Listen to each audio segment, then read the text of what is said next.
कहानी की शुरुआत होती है करीब 10 साल पहले, जहां एक चर्च का फादर अपनी पत्नी और छोटी बेटी के साथ मलेशिया के एक छोटे से आइलैंड पर आया था। उसका मकसद था वहां के लोगों तक भगवान का संदेश पहुंचाना और उन्हें चर्च से जोड़ना। शुरुआत के कुछ दिन बहुत अच्छे गुजरे। गांव वाले रोज चर्च आते, प्रार्थना करते और ध्यान से उसकी बातें सुनते। लेकिन धीरे धीरे स्थिति बदलने लगी। असल में आइलैंड के लोग अपने स्थानीय देवताओं की पूजा करते थे। उन्हें ये बात अच्छी नहीं लगी कि कोई बाहरी व्यक्ति उनकी आस्था को बदलने की कोशिश करे। कुछ ही दिनों में पूरे गांव का माहौल भारी हो गया। जगह जगह अजीब से चिन्ह और डरावने मुखौटे टांग दिए गए और फिर एक रात अचानक सब कुछ बिखर गया। गांव वालों ने चर्च पर हमला कर दिया और वहां आग लगा दी। अब सीन यहीं से कट होकर प्रेजेंट टाइम में आता है। अमेरिका में एक टीनेजर लड़का टोबी अपने बाप डेविड की बातों को नजरअंदाज कर रहा था। डेविड चाहता था कि वे दोनों मिलकर कार पर काम करें और पुराने दिनों की यादें ताजा करें, लेकिन टोबी पूरा समय अपने फोन में व्यस्त था। ये देखकर डेविड अकेले ही कार पर काम करने चला गया। डेविड जब कार पर काम कर रहा था तभी अचानक वहां मुखौटे पहने कुछ लोग आ पहुंचे। उन्होंने चारों तरफ से उसे घेर लिया। उसी समय घर के अंदर बैठा टोबी टीवी देख रहा था। उसे बाहर हो रही घटना का जरा भी अंदाजा नहीं था। बाहर अचानक उन मुखौटा पहने लोगों ने डेविड पर चाकू से हमला किया और उसकी कार लेकर भाग गए। टोबी को तभी बाहर कार की आवाज को सुनाई दी। वो तुरंत बाहर भागा, लेकिन जब तक वो पहुंचा तब तक डेविड की मौत हो चुकी थी। डेविड की मौत की खबर हर न्यूज चैनल पर छा गई। इस हादसे ने टोबी का दिल गहरे गिल्ट से भर दिया। टोबी की हालत देखकर उसकी माँ उसे दिमाग के डॉक्टर के पास ले गई। डॉक्टर ने टोबी को एक खास प्रोग्राम सुझाया, एक ऐसा प्रोग्राम जिसमें ट्रॉमा से गुजरे लोगों को कुछ समय के लिए अकेले एक निर्जन आइलैंड पर भेजा जाता है ताकि वे खुद से बातें कर सकें और मन को शांत कर सकें। फिर टोबी ने इस प्रोग्राम के लिए हामी भर दी। 1 महीने बाद टोबी नाव में बैठकर आइलैंड की ओर जा रहा था। पूरे दिन की लंबी यात्रा के बाद ग्रुप की लीडर के ने सभी को समझाया, हर सदस्य को अलग अलग आइलैंड पर उतारा जाएगा। 3 दिन और 3 रातें तुम्हें वहीं रहना होगा। तुम्हें जो सामान दिया जा रहा है उसी से काम चलाना होगा। एक स्लीपिंग बैग, एक टेंट, एक टॉर्च, थोड़ा खाना और एक फ्लेयर। याद रखना, फ्लेयर का इस्तेमाल सिर्फ इमरजेंसी के टाइम करना है। अगली सुबह के ने टोबी को एक छोटे से आइलैंड पर उतारा। जाते जाते उसने टोबी से कहा, 3 दिन बाद सूरज निकलते ही तुम बीच पर तैयार रहना, हम तुम्हें लेने आएंगे। इसके बाद के वहां से चली गई। नाव धीरे धीरे दूर चली गई और टोबी वहीं अकेला रह गया। अकेलेपन में अचानक उसके जहन में वो भयानक लम्हा लौट आया जब पुलिस उसके बाप की लाश लेकर गए थे। उसका गला भर आया, लेकिन उसने खुद को संभाला। उसने गहरी सांस ली और तय किया कि उदास बैठने से कुछ नहीं होगा। अब उसे काम शुरू करना होगा। सबसे पहले उसने टेंट लगाया। फिर वो लकड़ियां इकट्ठा करने जंगल की तरफ गया। रास्ते में उसने जमीन पर कुछ नारियल देखे, लेकिन जैसे ही उसने झाड़ियों को हटाया उसकी नजर एक मरे हुए छोटे जानवर पर पड़ी। ये देखकर उसे उस रात की याद आ गई जब उसने अपने पिता का लाश देखा था। डर के मारे वो तुरंत वापस टेंट की तरफ लौट गया। वहां पहुंचकर उसने देखा कि एक बंदर उसका खाना खा चुका था। इसके बाद उसने आग जलाने की कोशिश की, लेकिन वो नाकाम रहा। फिर टोबी ने सोचा कि शायद समुद्र में कुछ मछली मिल जाए। वो पानी में उतरा, लेकिन गलती से सीपियों पर पैर रख दिया, जिससे उसका पैर घायल हो गया। हालांकि उसे कुछ खाने के लिए मछलियां मिल गईं। टोबी के पैर से बहता खून समुद्र की गहराई में जाकर एक रहस्यमय मास्क तक पहुंचा। बाद में उसने अपनी चाकू से उस सीप को खोला और देखा कि उसके अंदर एक बड़ा मैग्नीफाइंग ग्लास है। इसी का इस्तेमाल करके वो आखिर में आग जला पाने में सफल हुआ। रात होते ही उसने मछलियां खा ली। फिर टॉर्च लेकर जंगल में नारियल पानी लेने गया, लेकिन जैसे ही वो नारियल ढूंढने लगा उसे महसूस हुआ कि कोई उसके पीछे दौड़ रहा है। डर के मारे उसने टॉर्च घुमाया और देखा कि एक डरावना चेहरा पेड़ के पीछे छिपा हुआ था और अगले ही पल वो वहां से भाग गया। डर से भरा टोबी दौड़ते हुए अपने कैंप लौट आया और सुरक्षा के लिए फ्लेयर जला दिया। उसी समय उसके दिमाग में पिता की मौत की दर्दनाक यादें एक साथ लौट आईं और वो बेहोश हो गया। रात के दौरान समुद्र का तेज बहाव उसके ज्यादातर सामान को बहा ले गया। अगली सुबह जब टोबी को होश आया तो उसने देखा कि उसके पास पहले से कटे हुए नारियल रखे थे। खुद को संभालते हुए उसने देखा कि पानी में एक लड़की खड़ी थी। जैसे ही वो वहां से जाने लगी, टोबी उसका पीछा करने लगा। तभी लड़की अचानक मुड़ी और चाकू उठाए टोबी की ओर बढ़ी, लेकिन वो टोबी पर हमला नहीं कर रही थी। वो केवल किसी फंसे हुए जानवर की आवाज का पीछा कर रही थी। फिर उसने अपना नाम बताया, मेलनी। वो टोबी को चेतावनी देती हुई बोली कि इस आइलैंड पर रहना बहुत खतरनाक है। इसके बाद टोबी उसके पीछे चला गया और वे एक डैम तक पहुंचे। मेलनी ने आग जलाई और अपना पकाया हुआ खाना टोबी के साथ बांटा। खाने के बाद मेलनी ने बोला कि वो अब घर जा रही है और टोबी उसके पीछे नहीं आ सकता। टोबी ने फिर भी पीछा करने की कोशिश की, लेकिन मेलनी ने फिर से चाकू उठाया, सिर्फ एक सांप को मारने के लिए जो टोबी को काटने वाला था। फिर उसने टोबी को सलाह दी कि वो आग के पास रहे, इससे जानवर दूर रहते हैं। टोबी ने उसकी बात मान ली और डैम पर बने शेल्टर में जाकर सो गया। रात में टोबी अपने पिता के एक कातिल को देख डर गया, लेकिन जल्दी ही समझ गया कि यह सिर्फ सपना था। जागते ही उसने देखा कि आग बुझ चुकी थी। उसने नई आग जलाने की कोशिश शुरू की। तभी अंधेरे में से अजीब आवाजें आने लगीं। टोबी ने सोचा कि शायद मेलनी आई होगी, इसलिए वो जंगल की तरफ चला गया। वहां उसने एक धागा देखा। जैसे ही उसने उसे खींचा, कुछ अजीब सजावट हिली। तभी पीछे से एक डरावना शख्स प्रकट हुआ, लेकिन जैसे ही टोबी मुड़ा, वो अचानक गायब हो गया।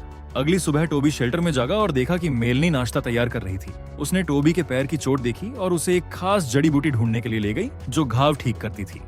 मेलनी ने टोबी को बताया कि वो बचपन से इस आइलैंड पर रहती है और यहाँ केवल उसकी माँ और वही बचे हैं। जड़ी बूटी मिलते ही मेलनी ने उसे टोबी के घाव पर लगाया और समझाया कि इसे खाना नहीं है क्योंकि ये नींद ला सकती है। दिन भर मेलनी ने टोबी को आइलैंड पर जीवित रहने के तरीके सिखाए, जैसे मछली पकड़ना, शेल्टर बनाना और खाना ढूंढना। बदले में टोबी ने उसे इंटरनेट और हाई फाइव जैसी नई चीजों के बारे में बताया। रात में मेलनी फिर चली गई। जाते समय उसने टोबी के लिए भाला छोड़ दिया और चेतावनी दी कि अगर वो उसका पीछा करेगा तो उसकी माँ उसे मार देगी। उसने कहा कि सुबह फिर मिलेंगे, लेकिन टोबी ने बोला कि वो अगली सुबह आइलैंड छोड़ देगा। ये सुनकर मेलनी को दुख हुआ और वो अजीब सजावट वाले पेड़ के अंदर की ओर भाग गई। सुबह जबकि बीच पर पहुंची तो टोबी कहीं नहीं था।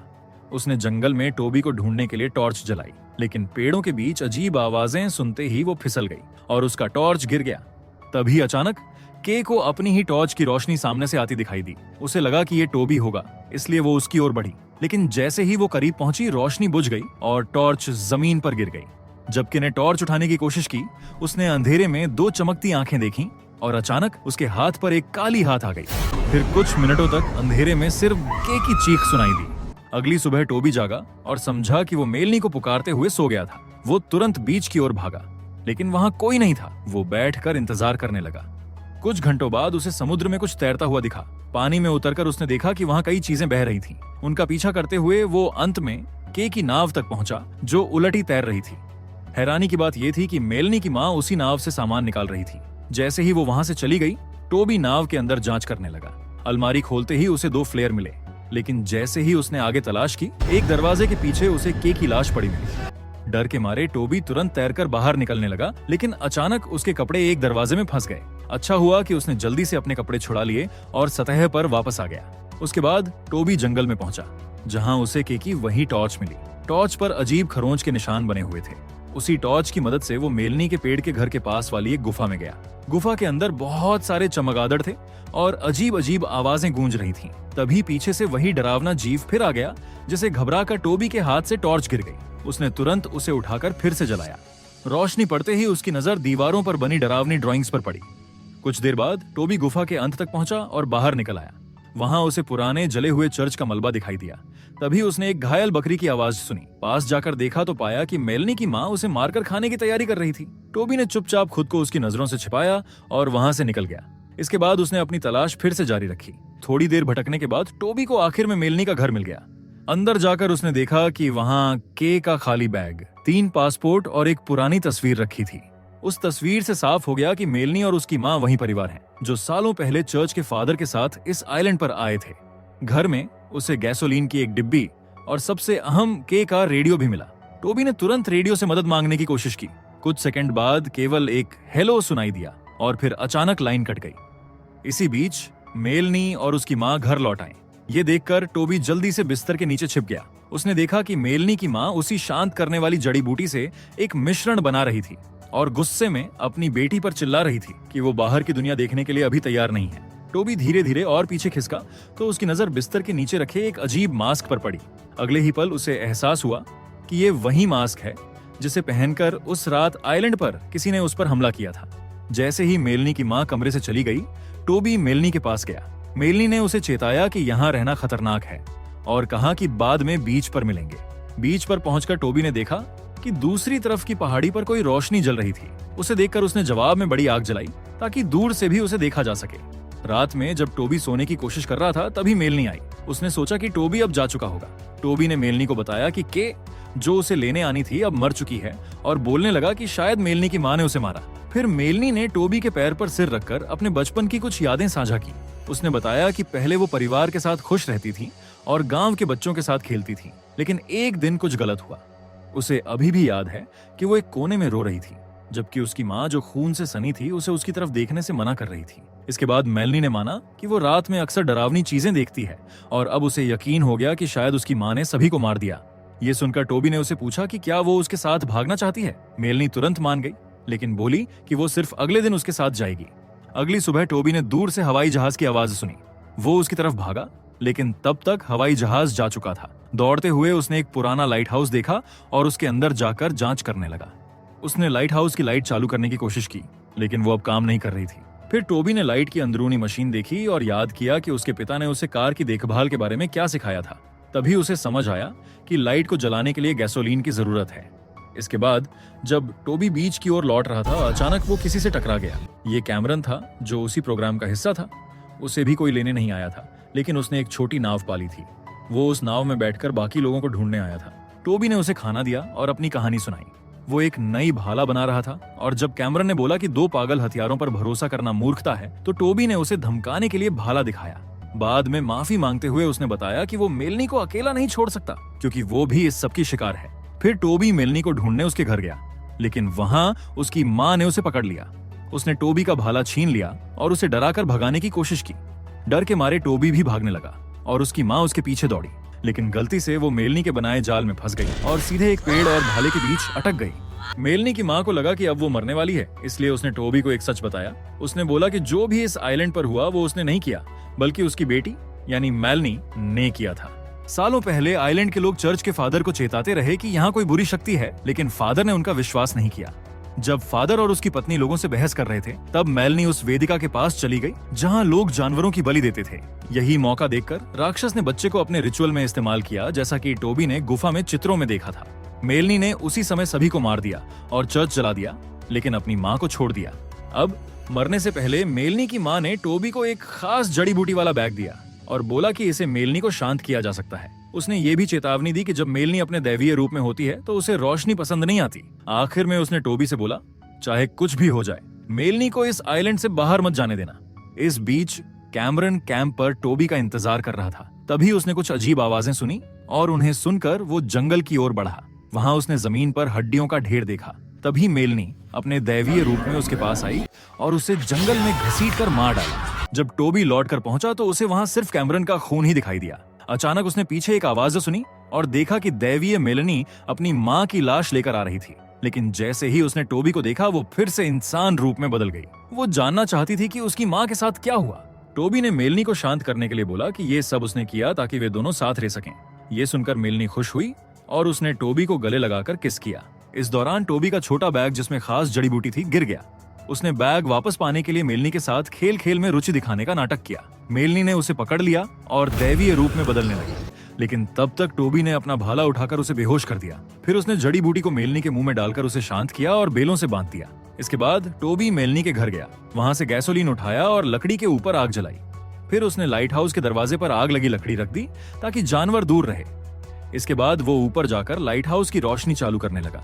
इस दौरान उसने अपने पिता से सीखी बात याद की। जैसे कार स्टार्ट करते थे, उसी तरह उसने लाइट हाउस की लाइट जलाई। उधर मेलनी अब होश में आने लगी थी और टोबी अभी भी नाव का इंतजार कर रहा था। जब उसने दूरबीन से देखा कि आसपास कोई नहीं है, तो उसने वहां से जाने का फैसला किया। लेकिन जैसे ही वो नीचे उतर रहा था, सीढ़ी टूट गई और वो गिर पड़ा। गिरते समय गैसोलीन फर्श पर फैल गया। वहीं उसे पता चला कि ये खास जड़ी बूटी लाइट हाउस में उगती है। तभी दरवाजा अपने आप बंद हो गया। जैसे ही घूमती हुई लाइट दूसरी दिशा में गई, दैवीय रूप में मेलनी छाया में छुपकर हमला करने आई। टोबी ने जड़ी बूटी पकड़ ली, लेकिन मेलनी बहुत ताकतवर थी। जब उसने जड़ी बूटी का रस मेलनी पर डालने की कोशिश की, तो मेलनी ने उसके हाथ मोड़ दिए और रस उसके आंखों में गिर गए। फिर मेलनी पीछे हट गई जब लाइट उसकी तरफ आई। इस मौके का फायदा उठाकर टोबी जल्दी से सिंक पर जाकर अपना चेहरा धोया और पानी में उसे एक कांच का टुकड़ा मिला। जैसे ही लाइट कम हुई और मेलनी फिर हमला करने आई, टोबी ने कांच के टुकड़े का इस्तेमाल उसे दूर रखने के लिए किया। जब वो दरवाजे की ओर गया तो उसने छोटी मेलनी को रोते हुए देखा। टोबी बच्चे की परवाह करने लगा, लेकिन अगले ही पल बच्ची ने अपना दैवीय रूप दिखाया और अचानक उस रूप में आकर टोबी पर कूद गई। अब मेलनी उसे अपने वश में करने वाली थी, लेकिन टोबी ने फिर से कांच का टुकड़ा पकड़ लिया। मेलनी ने उसका कलाई पकड़ ली, लेकिन टोबी ने टुकड़ा घुमाकर रोशनी उसकी आंखों पर गिराया, जिसे मेलनी पीछे हट गई। इसे देखकर टोबी तुरंत बाहर भागा और आग लगी लकड़ी उठाकर गैसोलीन पर फेंक दिया। आग लगते ही मेलनी फिर इंसान बन गई और मासूम बनने की कोशिश करने लगी, लेकिन टोबी ने दरवाजा बंद कर दिया और वहां से भाग निकला। बीच पहुंचकर टोबी ने देखा कि नाव लाइट हाउस की ओर जा रही थी। वह पानी में उतर गया और नाव का पीछा करने लगा। तैरते हुए जैसे ही वह नाव के करीब पहुंचने की कोशिश कर रहा था, तभी मेलनी उसके पीछे खड़ी हो गई। कुछ घंटे बाद बचाव करने वाले लोग किसी व्यक्ति को नाव में बिठाकर आइलैंड छोड़ रहे थे, लेकिन वह व्यक्ति टोबी नहीं था बल्कि मेलनी थी। जो अभी भी अपने दैवीय रूप के प्रभाव में थी, और इसी के साथ ये मूवी यही खत्म होती है। अगर आपको एक्सप्लेनेशन अच्छा लगा हो तो वीडियो को लाइक और कमेंट जरूर करें। ऐसी ही और मजेदार और अनोखी कहानियों के लिए चैनल को सब्सक्राइब करना ना भूलें।